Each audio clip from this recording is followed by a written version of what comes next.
Butterflies,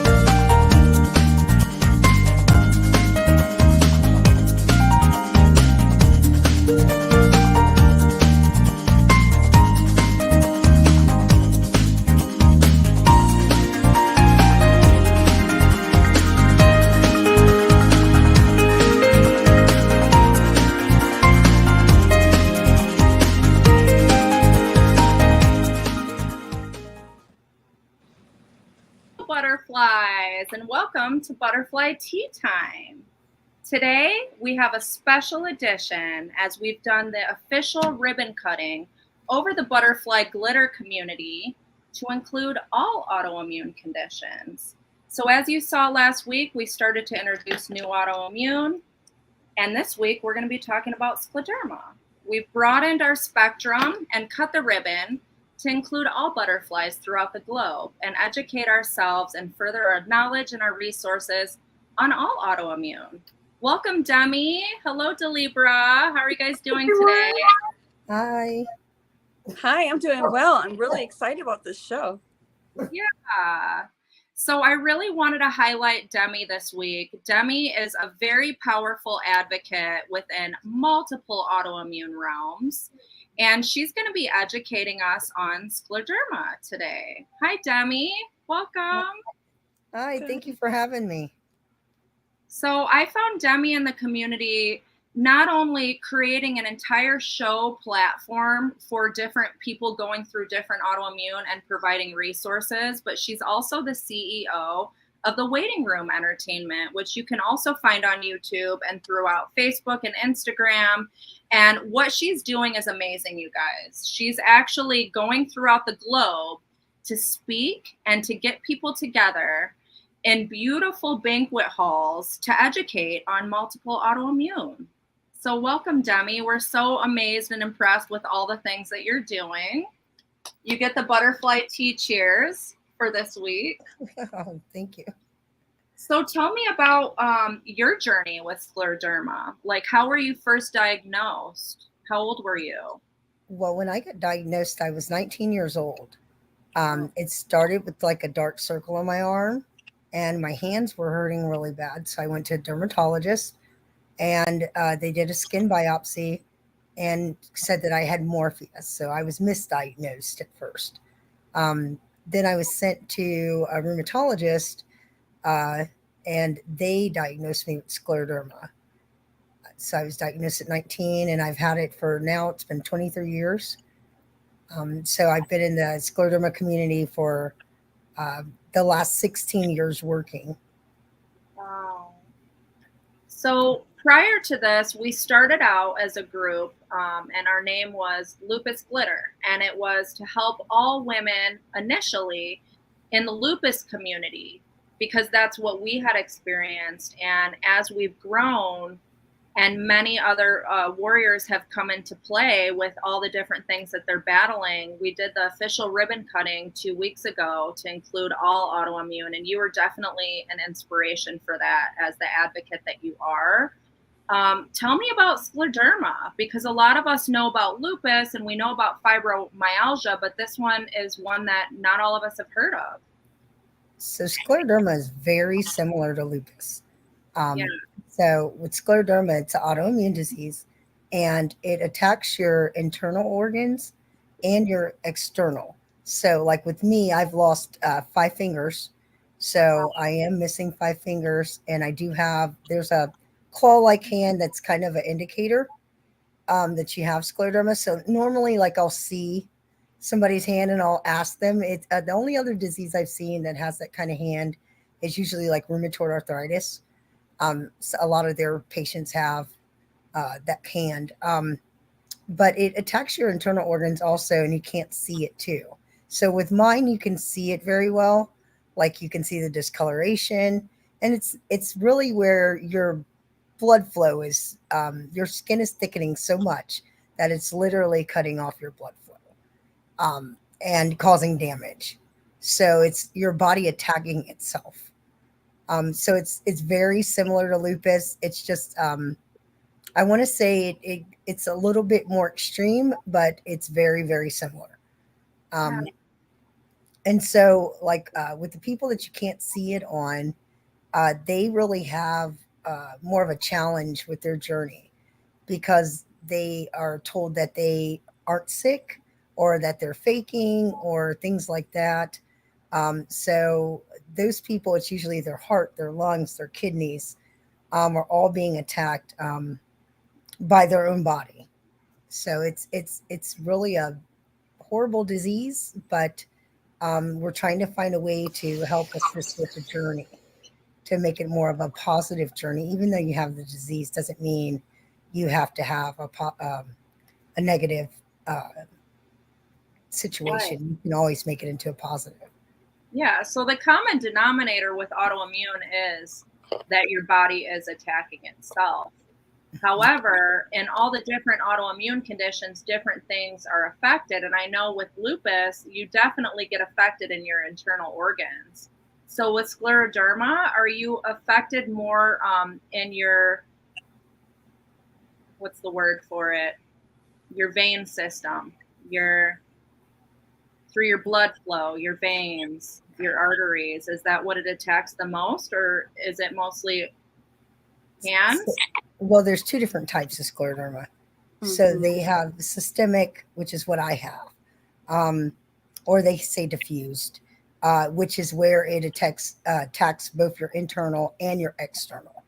Um, and then they have more of a localized, which is where it may just affect your hands, or it may just affect something less extreme. It maybe not your internal organs, but it might be like your fingers they may turn blue or something similar to that. So So there's it, different types of scleroderma. so it does affect your vascular system and circulation. Yes, yes, Is that and You're, why it attacks your limbs? Is because it's kind of attacking the vascular system and the circulation, or is it something deeper than that? yeah, it's that. It's partially that, and then it's partially that as it attacks, it's damaging other things. So then you have overlapping kind of diseases. That's what we were talking about before you started the show, Yeah. where once it like attacks your lungs, then you may end up with pulmonary fibrosis. And that's how you get the other diseases coming. But that's just from it. The initial start would be the scleroderma. And Okay. then the other diseases would come along the way as it does more damage to your body. So I imagine throughout the years, if you've been battling this since 19, that you've met millions of women and men suffering and heard so many different cases throughout the years. Yes, I have. I've heard a lot of stories. Um, as an advocate, I've been an advocate for a long time. Yeah. Back in 2016, I got a bill passed declaring Scleroderma Awareness Month for Ohio. Wow. Yeah, so I really took on strong with the advocacy role. So I go Yeah. to the Hill often. That's just something I do every year. Um, I am the president for Patient Rising Senate, which is an organization that I it's really near and dear to me. And they again work with all diseases. So we go to the Hill annually to discuss different bills that they would like to get passed that are for all patients. Wow. Like right now, they're doing prior authorization is one that they really need to get passed. mhm. And then the copay accumulators is another one that they really need to get passed. So I've helped with creating programs for advocacy and also programs for entertainment and fun. So that's Wow. just what I do. And then BIPOC programming, I'm also really big on that. I'm on the education committee for the RDDC. So I like to participate in things that mean a lot to me. Yeah. And you're living in Ohio right now, correct? Yes. So what is Yes. the community like there in Ohio? I know Delibra's out there in Shreveport, Louisiana. I'm here in Las Vegas. What is your community like in the scleroderma realm in Ohio? Is it pretty strong? Is it very few and far? Well, right now we don't have many support groups. So that's another reason why we thought it was important to create an environment for them, Yeah. because there's just nothing, no information. The education is very limited, and we need more uh, to be noticed more Yeah. because it is a rare disease. So it's not as noticed as much as some other diseases, and we need to be bringing more awareness to it. But here we really don't have much, and we have quite a few people that have scleroderma in Ohio. At one time, there was, I want to say, over 100 patients in the state of Ohio that had it, which is a lot for scleroderma. So, Wow. yeah, It we is really very need. rare then. It is very rare because I couldn't even tell you how many people in Las Vegas have lupus. I know it's definitely more than 100. It's not Yeah. as rare. Do you think that one of the reasons that it could be that they're misdiagnosed, like they're misdiagnosed with lupus? Because when I was hearing how your diagnosis with the discoloration of your skin, and then you start having issues with your lungs, I mean, I could have been diagnosed with that just by a way of just, it was so many similarities in what you said that was just like, because lupus attacked my lungs. That was like the first thing. Like my lungs were constantly filled with fluid. Yeah, we do think that people are being misdiagnosed, Yeah. and that's one of the things that's been being worked on. The Scleroderma Research Foundation is really working to end that, where they want to create a way of making it where the newly diagnosed are diagnosed much earlier, because Hmm. we're seeing that it's taking a long time for people to be diagnosed, and they are being diagnosed with like lupus and other Yeah. autoimmune disease, rheumatoid arthritis, and Hmm. things like that, and it's just because they're not receiving the right testing. Yeah. So yeah, the Scleroderma Research Foundation has been addressing that. So I the think that. average time of being diagnosed with lupus in the United States is currently 5 to 6 years. Do you guys have an average of how long it's taking to get new patients diagnosed? I don't want to say the wrong thing because I'm not sure exactly how long it's the average is, but I know that it is a problem, and Yeah. it's something that they are truly worried about and trying to diagnose patients quicker. So when did you first realize that you were gonna probably lose some of your fingers? Was that painful, or how did that come about for you? Yes, it's very painful. So with scleroderma, I give off kind of a false impression of it because I've had it so long. So Yeah. I manage it well. A lot of our patients are kind of suffering in silence, if that's the best way we kind of describe it. Yeah. Um, so with me, I got an ulcer on my hands, and then that ulcer is basically like your body attacking itself. So it's eating itself away. Yes, you can feel every bit of it. Um, and most of the doctors just try to control the pain. And unless it needs to be amputated, they won't amputate. So they try to save your fingers as much as possible. But sometimes it's just out of their control.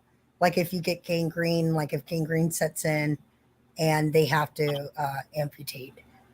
So for me, I just had it so long, the disease, that I had it more externally than internally. So I'm just now coming up on the internal issues.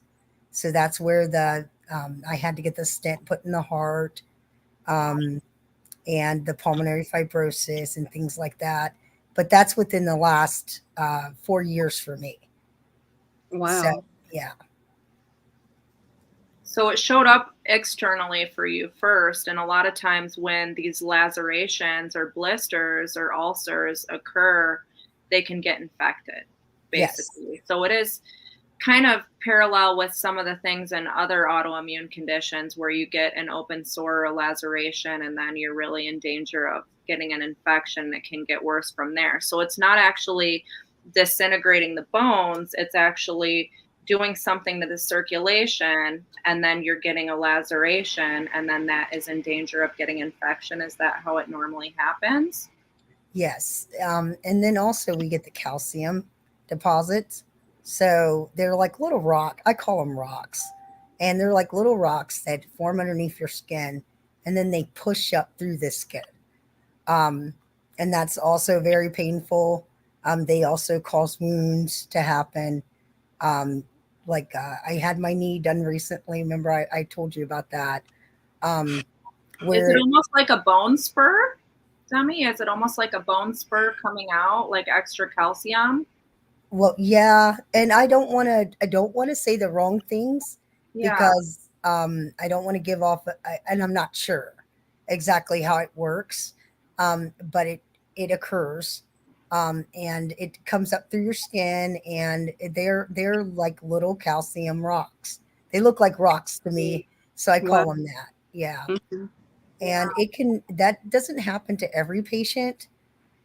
Each patient is individualized too. So It's so it's another very it's another fingerprint condition, just like mhm, lupus, to where every single case is just so different. nobody's the same. Nobody has the exact same symptoms, but they are very similar. And they do have some treatments for newly diagnosed patients, and they're working on more. So they do have a lot of research going on. That's Again, the Scleroderma Research Foundation's doing a wonderful job at getting research done. And then another thing is the African American community is affected greatly by this disease, okay. and that's partially like with the misdiagnosis and not being diagnosed at all. A lot of that community is the ones that are having a lot of those issues. And is your condition also more female dominated like lupus is? Yes. So Okay, we have something called the 20% male. So only 20% are men. interesting. Mhm. Interesting. Right. Well, that is interesting that a lot of the men are not getting this. Yes. Many of the conditions are 20 percentile for men And and I about still, 50 I still percent for question black that though. women. I do question that. And one of the reasons I question that is because I don't feel like they often don't go to the doctor as fast as women do. And sometimes they are misdiagnosed because they think of everything other than lupus or every other issue. They'll say, okay, it's a basketball injury, it's a football injury, or, Oh, they don't just automatically go to an autoimmune disease. I never thought about that, Libra. That's interesting thought. Hmm. Because when I talked to, I mean, I had a conversation with someone that I know personally a few years ago. He was diagnosed at 17, but it was only because his mom kept saying that lupus ran in their family, and she insisted that he be tested specifically for that. But Yeah. before that, they were just sending him to an orthopedic doctor. They were sending him all over, and she was like, "No, I think we should test him for something else." Mm. So your But theory is a lot of males are kind of getting lost in translation with their prior thoughts of what could be wrong. I think so because I think that oftentimes if it seems like for me, like I have more bone joint issues. So if it's a guy, it would be like, okay, it's an athletic issue. They hurt themselves, they injured themselves, and they don't necessarily have scarring or something to indicate that it could be skin or like discolored or something else. So they just assume that it's an injury. So it's send them to an orthopedic doctor, send them to some other specialist. That's a very interesting thought, Libra. Until like a kidney gets involved, a heart, and you can't deny those things. Right. And Well, men some, are known for not wanting to go to the doctor throughout history. So it's just a very interesting concept that you presented. And I would have never thought about that. because I Definitely as something to think yeah, about. Yeah. because I Women argue do that tend to doctors, be more proactive with their health and with their annuals and things like that than men. So it's definitely something to think about. Huh. So one of the things that I really love about Demi are these huge entertainment galas that she's doing. And I have to tell you guys, we're going to have a huge one out here next week in Las Vegas for scleroderma. And Demi's going to be the host. She's put this whole thing together. She's flying people out with her nonprofit. And she actually purchased the butterfly nectar for all the women's goodie bags. So they're going to have autoimmune, skin health. We're donating butterfly bracelets here with butterfly glitter and our butterfly glitter pens that we're hand building. Everything's hand built. And she's going to have many, many speakers educating and enlightening these women as they eat a beautiful Italian meal above the strip. And she has many, many more to come. You can actually find her on YouTube with the Waiting Room Entertainment.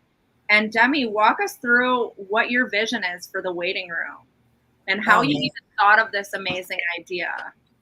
Well, it's me and a team of other advocates. So there's 4 founders. It's me, Amy Geetson, Dee Berlisle, and Rod Douglas. So we all have a tie to scleroderma. 3 of us are patients, and 1 is a caregiver. And with the waiting room, the idea behind it was that we need to create a safe space for patients to be able to go, feel comfortable, and network within our community directly with like the pharmaceutical companies, the doctors, and other patients, and then also businesses. So we wanted to include everybody and have fun while we're doing it. Because a lot of times I am one of those people that I've been to every meeting there is. And I always said there's something missing. There's nothing fun. It's always so medical wise. And after you go to enough of them, it becomes like, just over and over, you're just going to the same thing. So I was like, we need to have something that's fun for us, built for us, and it caters to us. And so that's why we created it.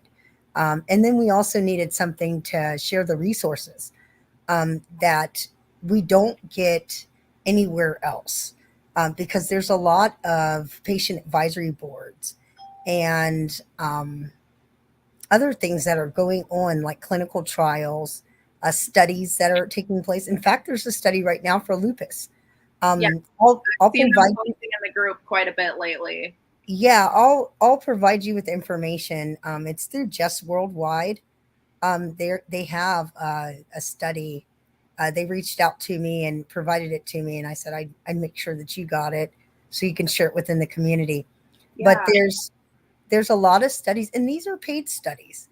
And then some of them are not where you have to get shots or go to a medical facility. Some of them are actually just trying out products so that when they're creating the products, like they may be creating, let's say, medicine bottles or something like that. And they want to create it with us in mind. So they want our feedback on how that we can open it. How easy is it for you to open?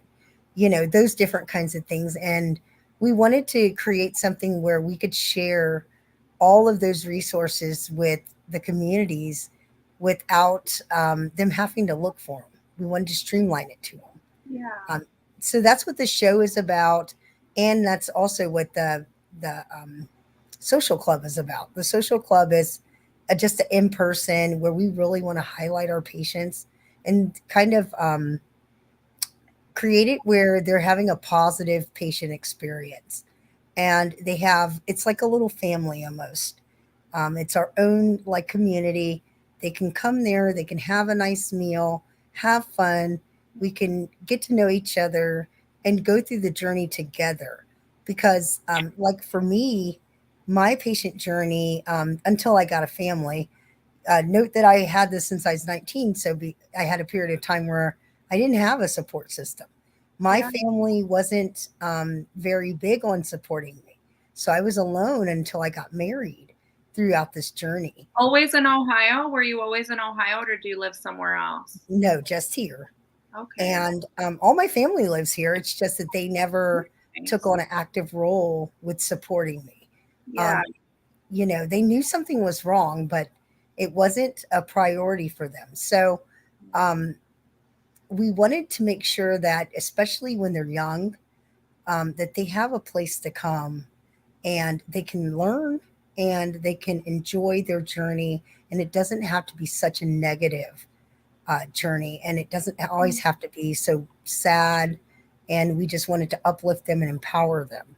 And I think that that's why me and you, our paths crossed, because I had the same thought process. I felt like when I reached out for resources, I just felt like everything was so medical, and it was hours upon hours of medical. And I just thought to myself, if you're dealing with this every day, how outside of the box would it be to just kind of shake it up and create other things and other resources other than just listening to the medical conferences? And yes, we need to educate ourselves, but we also need some girls fun and to have it like more tailored to us. So what is your vision in the future going forward with the waiting room entertainment globally? So hopefully, as we grow, we will be able to add each disease as we go through. Right now, we have scleroderma, lupus, and the sarcoidosis community is We also added lupus, butterfly glitter. Yeah, so we're hoping that with each one of these that we can add a different disease group to it, so that And we you can definitely added scleroderma to butterfly glitter. And I thank you so much for all your advocacy work and your visions. You're definitely a visionary, and I am too. And I see this going so far, you guys. We're wanting to do like 3 or 4 of these a year throughout the globe. We invite you all to come sit with us, have amazing food, get some education, but also some tailored fun and some skincare and beauty help and fun. And also, I'll always invite you to share your story, no matter what autoimmune condition you're going through, what you've persevered through for the newly diagnosed, because all of these conditions are such a fingerprint. We need everybody's opinions and experiences into the pot to create this movement. So you are wanting to go globally throughout the 50 states. I definitely want us to go to the Philippines and to New Zealand, where they have even more limited resources than Illinois, where I'm from, or Ohio, where you're from. Yes, and it's important for patients to know this is free. This Yeah. this event is free. This is, you come, you have this wonderful meal, because I'm a foodie, And and it's so is Italian food, Alicia. you guys. Yeah, it's great It's in food. Las Vegas, and it's going to be Italian food. It's going to be a really good time. It's Mhm. actually going to be happening at Maggiano's at Fashion Show Mall right here on the Strip in Las Vegas. This Monday, which I've sent many of you guys in the lupus community as we're broadening our spectrum, and the waiting room entertainment is broadening their spectrum to include all autoimmune conditions for this movement. We'll be having it here at Maggiano's Las Vegas on Monday. If you're interested in getting involved in the waiting room, where can we follow you, Demi? I know that you guys are on YouTube, so I'll post that here. And we're Yeah. just going to close with your vision and your dream about where this is going to go, you guys, because this is going to be huge to help women Yes. and men globally now. Yes. So the waiting room entertainment is basically all the handles except for Instagram. Instagram is only the waiting room. All of you guys, no Yeah. longer inclusive. For so many years, we've had these small communities of all the autoimmune. And what me and Demi are doing is we're cutting that ribbon to highlight all butterflies and provide resources globally for all autoimmune. No longer just a group. We're melding all our groups together to create this huge global movement. Mhm. So what are some states that you're looking at doing this at upcoming? I know you've done it in Ohio, and now we're doing it in Las Vegas. What other states are in your atlas that you're considering? If people, Wherever we can see that there's a need and a big patient base that really needs some sort of support.